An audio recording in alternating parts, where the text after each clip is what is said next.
And here's the left-hander hitting Rivero. The first pitch is a swing and a miss and a curveball. Rivero is 1 for 2 today. He's walked, fly to right, single and scored, and had a sacrifice fly. Leading off here in the top of the 9th inning. Here's the 0-1 pitch. That's low in the dirt. It's 1 ball and 1 strike. Looking ahead to the bottom of the 9th, here's who's scheduled. Brad Wilson, Justin Bowles, and Tim Lanier for LSU. Now the windup and the 1-1 pitch is low and inside, and it's 2 balls and a strike. Ed Yarnell and Jake Estevez warming down in the Tiger bullpen.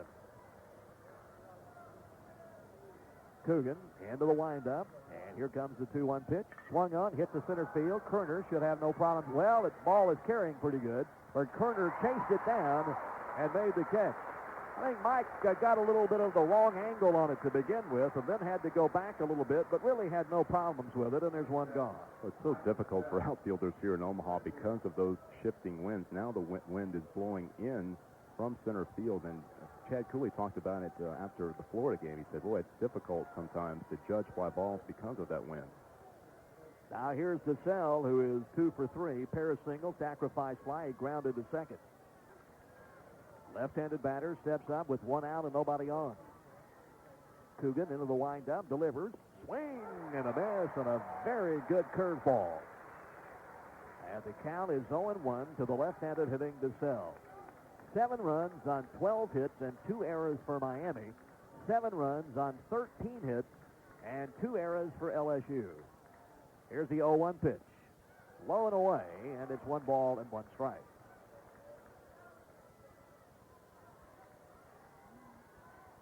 One ball and 1 strike, 1 out and nobody on. Top of the 9th inning.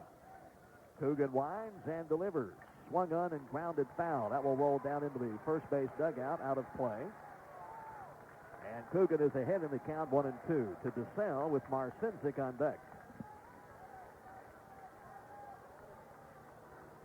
Miami with 2 in the first, 3 in the 5th, 2 in the 6th. LSU with 3 in the 3rd, 2 in the 7th, and 2 in the 8th, and we're tied at 7. Coogan delivers the 1-2. Swing and a foul out of play. That one is lined into the stands over the third base dugout. And the count stays at 1-2. Well, the games coming into today were averaging 3 hours and 21 minutes. And this one is 3:04, and we're in the 9th. Here's the 1-2. Swung into the ground ball to Morris. Should be an easy play on 2 big hops. He throws him out. 2 gone.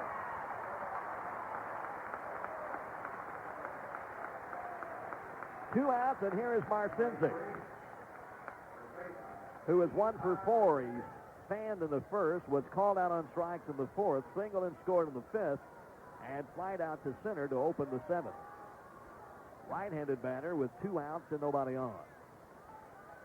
Boy, oh boy, that call on that fly ball to Chad Cooley looms so big right here, doesn't it? Here's the pitch. Swung on, base hit. Extra base hit. That is drilled over the bag at third base, down into the left field corner. Cooley is chasing it down, and into second with a stand-up double is Marcinsic. A 2-out double brings up Alex Cora, who has been hot as a pistol in today's ballgame. He has hit the ball hard 3 times, lined to first, doubled and tripled, and then he tried to bunt his way on and grounded back and was thrown out by Coogan. Cora is a left-handed hitter, so Bertman may consider using Yarnell in this situation. No move yet from the LSU dugout, though. But now here he comes. And Tim Lanier will go out to the mound also. Cora was the young man who hit the fly ball to left field that we all thought that Cooley had caught. That was ruled a non-catch by Kevin Gilmore, the left field line umpire. Well, Skip Bertman has talked all week that Eddie Yarnell has been groomed through the last few weeks of the season to pitch in this type of situation, to come back after a start on 1 day's rest and pitch in relief if the Tigers need him late in the game. He did it a few times late in the regular season in SEC regular season series, but Bertman decides to stick with Patrick Coogan right now. He has confidence the way Coogan is throwing the ball, and he will leave him in. Hits are even at 13 apiece. Runs are even at 7 apiece. We're in the top of the 9th inning, and Miami has the go-ahead run at second base with 2 outs. A 2-out double by Marcinzik. And the left-handed hitting Cora will step to the plate.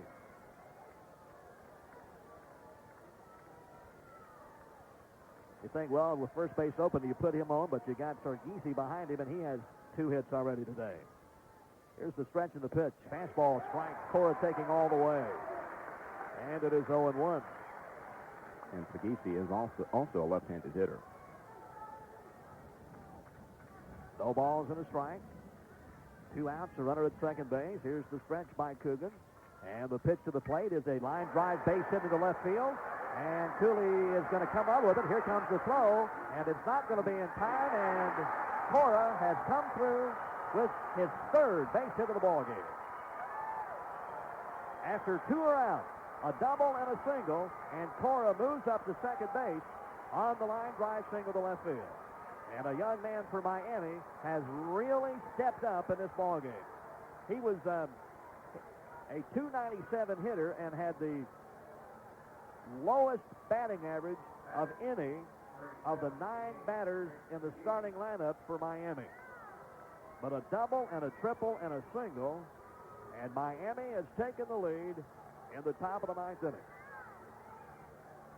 And Cora moves down to second on the throw from Cooley, and here is Sargisi, who singled, doubled, and twice has grounded out to Furnace. Here's the stretch and the pitch. It's in the dirt, and it is 1 ball and no strikes. So the Tigers will have to come from behind for the 3rd time in the ball game to keep this game alive. Coogan checks the runner at second base. And here's the 1-0 pitch. Swung on, popped into center. Kerner should easily handle this, and he does. And that retires the side, but Miami gets the go-ahead run on 2 hits. There were no Tiger errors and 1 left. And we go to the bottom of the 9th with the score, Miami 8, LSU 7 on the LSU Sports Network.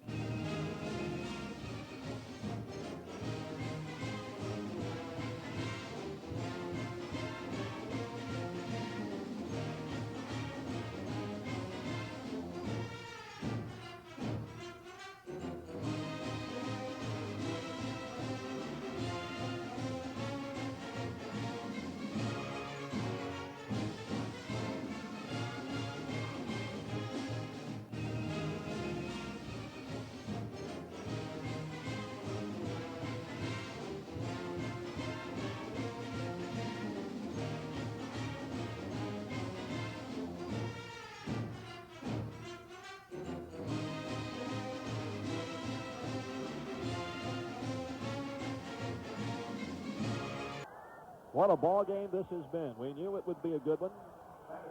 We've had outstanding hitting. We've had great pitching. We've had some fine defensive plays. Had everything you can ask for except a home run. Now might be a good time to have a couple, or 1. Wilson, the LSU DH, left-handed batter, steps to the plate. Here's the stretch by Morris. And here's the pitch. And Wilson hits it down the third base side into left field for a base hit. He rounds first and heads for second. Here's the throw. It's going to be close, and he is saved. He overslid the bag at second base, and the tag was reapplied by Gomez, but the second base umpire right on top of it. Tom McKinney says safe. And Brad Wilson puts the tying run at second base with nobody out. And here's a guy who can win it with 1 swing of the bat in Justin Bowles. You have to give credit to Brad Wilson. The guy was 1 for 15 in the College World Series before that at bat. He doubles in the bottom of the 9th inning in the national championship game. And the hits are even at 14 apiece. Here's Bowles. The stretch by Morrison. A look at second base. The second look back, and he will fake a throw. Justin Bowles has doubled, singled, struck out, and flied to right, and he looks very confident at the plate. A base hit will tie it. Now the stretch. Look at second. Here's the pitch. He squares to bunt and fouls it off. Well, now that is not something that Justin Bowles has done a lot of. As we said, LSU has not done it a lot. Bowles has 3 sacrifices this year. Kind of almost hate to take the bat out of this guy's hand, though, don't you? You're right. It's kind of a difficult decision for Bertman to make. Of course, a bunt may put a runner at third base with 1 out, and with that, you can score on a sacrifice fly or on a wild pitch or any number of ways. But when the guy has 22 homers on the year, it's hard to make him lay down one. Now Wilson takes his lead at second base. Count of 0-1 to Bowles. Burrell creeps in at third. Here's the stretch by Morrison. And here's the pitch. And Bowles takes it low and inside. It's 1 ball and 1 strike. And he did not show a bunt that time. And my guess is the bunt is off. Bowles had his 1 shot at bunting the runner down. And now they'll let him hit the ball. Now Justin probably prefers it that way. That line drive by Wilson to the opposite field over the bag at third base. Here's the stretch. A look at second. Here's the pitch. Ground ball snared by the first baseman. He'll step on the bag, but the runner moves to third. Boy, Bowles hit it a ton, but he one-hopped it to Marcinzik. And now the tying run is at third with only 1 out. And here is Tim Lanier, who has come through before for the Tigers. Let's see if he can do it now. Fantastic play that time by Marcinzik, going to his right to make a backhanded stab of a laser hit by Justin Bowles. Yeah, I mean, it was a rocket. You can't hit it any harder than that, but baseball gods have not smiled at LSU as hard as ground balls in this ball game. And again, as we've said before, it's a game of inches. Lanier has walked twice, singled and grounded out. A fly ball could tie it here. And the Miami infield is in on the grass. Here's the stretch and the pitch. Check swing, wild pitch, gets away, but not far enough for Wilson to try to score from third. Oh, boy, I tell you, Gargiulo did a good job to slow it down a little bit, and that would have been a toss-up there if Wilson had tried to score from third. Probably very wise to stay right there because there's only 1 out. If it goes to the screen, he's coming, but that one did not. Now they're going to call that a strike on Lanier, that he must have gone around. And so it is 0-1. Here's the pitch. That's in the dirt again. And Gargiulo just sat down on this one. And the count is 1 ball and 1 strike. 1 out. Tying run at third. Bottom of the 9th inning in the national championship ball game. Wilson walks off at third. Morrison looks in for the sign to the right-handed batting Lanier, and Tim calls time and steps away from the plate. Now he stretches, goes through some calisthenics, readjusts his grip on that 33-inch bat that he uses, and steps back to the plate. Here's the pitch. Outside and low, and it is 2-1. Warren Morris is on deck. And again, of course, with first base open, Morrison's main concern is Wilson at third base. He may just pitch very carefully to Lanier and cause a forced situation, a double play situation, by walking him. Here comes the 2-1 pitch. That's a beauty. Strike 2. And it's 2 balls and 2 strikes. And now the pressure is on Lanier. Get the runner home from third base. And Morrison, of course, is trying to close this thing out for Miami. Here's the stretch, and here comes the 2-2 pitch. Just missed outside of a fastball, and it's a full count. Oh, boy, what an eye by Lanier to stay off of that one.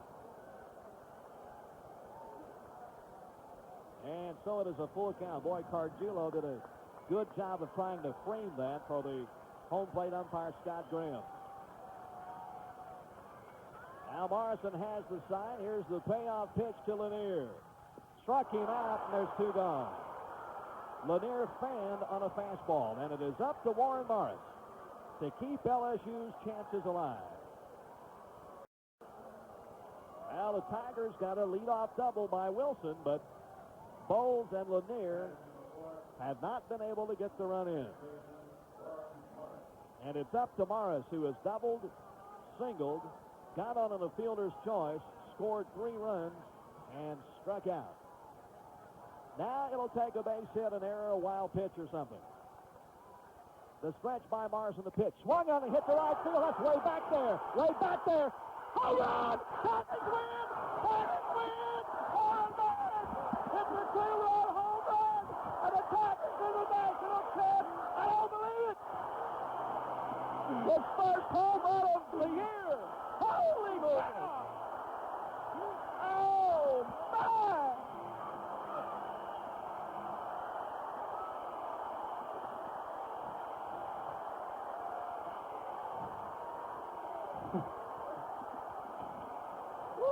Oh, my goodness. Oh, this pardon is me. unbelievable.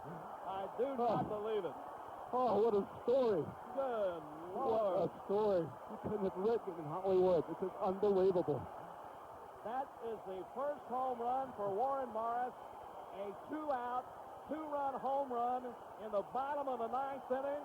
And the Tigers have won the national championship. And this crowd of 23,000 are absolutely stunned, including us here in the booth. Oh, my gosh. This has to be one of the greatest games in College World Series history. What a way for the 50th anniversary College World Series to end on a 2-run, game-winning home run by Warren Morris, a guy who's missed 39 games this season with an injury, battled back from surgery a month ago, decided to play in the regional, risking the chance of missing the Olympic Games to play for LSU. LSU now 22-0 when that young man starts the game. Oh, my God. Gosh, what a story. Well, if you will give us a chance to regain our composure here in the booth, we'll come back and talk a little bit more about this incredible come-from-behind win for LSU. The final score, LSU 9, Miami 8, and the Tigers are the champions of collegiate baseball. This is the LSU Sports Network.